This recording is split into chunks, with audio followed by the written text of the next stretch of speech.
le principe de la centralisation des champs, ça veut dire, ou bien les comptes d'opération, ça veut dire, depuis 1900, ça veut dire que centralisation des quoi? Pardon? Centralisation des quoi? Des changes? Des changes. Oui. Ou alors les comptes d'opération.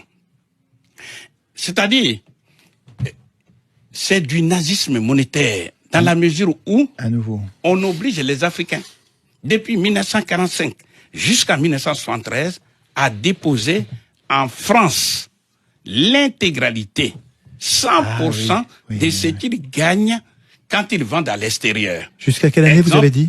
73. 73. Et à partir de 73, c'est 50%, je crois, hein, c'est ça? Non. C'est curieux, c'est 65%? J'ai dit de 1945 jusqu'à 1973, c'est 100%. C'est 100%. S'ils ont gagné 1000 milliards de dollars, ils déposent dans un compte que la France a pu ouvrir pour eux. Nicolas, ici. Il faut juste que vous preniez, il me semble, pour ceux qui connaissent pas l'échange, il faut que vous preniez un exemple. En disant, par exemple, quand un pays de la zone CFA a réussi à vendre, par exemple, de son coton, à l'extérieur, il y a des devises qui rentrent. C'est ça qu'il faut expliquer. Et que ces devises, quand elles rentrent, c'est une richesse pour le pays. Parce que normalement, ça va lui permettre d'acheter autre chose. Voilà. Et au lieu de s'en servir pour acheter autre chose, il faut qu'elle dépose cet argent, non pas dans sa banque centrale à elle, disponible pour participer au développement, mais il faut qu'elle le dépose dans une banque française, à la Banque de France. Donc, c'est au Trésor public français. Je rappelle, pour mémoire, le Trésor public, c'est l'expression financière de l'État.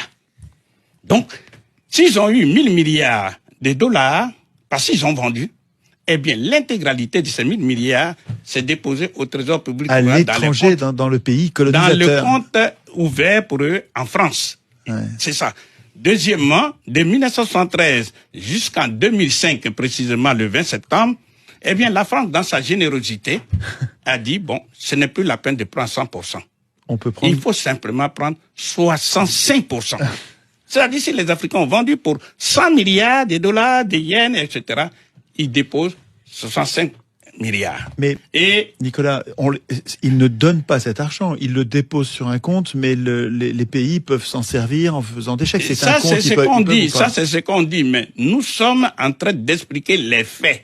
Et maintenant, à la seconde où nous parlons... L'argent n'est pas volé, ils peuvent s'en servir pour autre chose, non?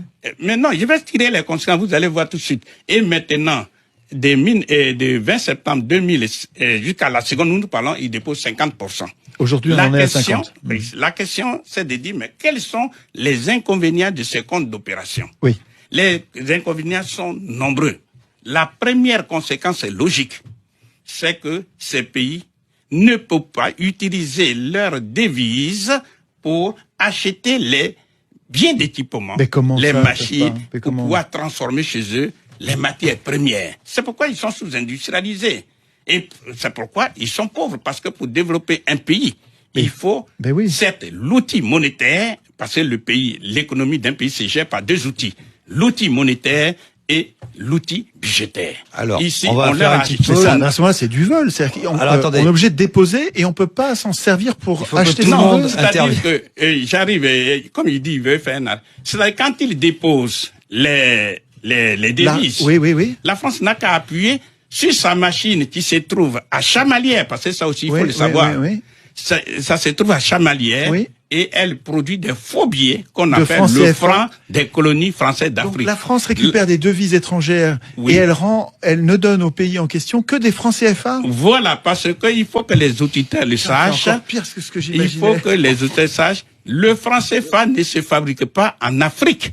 Le franc CFA, comme c'est une propriété à 100% de la France, se fabrique précisément à Chamalières, près de Clermont-Ferrand. À Chamalières. Toujours à Chamalières. Toujours à la seconde. C'est la patrie de Giscard d'Estaing. Près de chez Giscard d'Estaing. C'est un hasard, c'est un hasard quand même. Ce n'est pas un hasard, justement. Vous êtes un Français. Vous êtes un Français. Vous savez très bien ce que ça veut dire. Giscard d'Estaing et autres.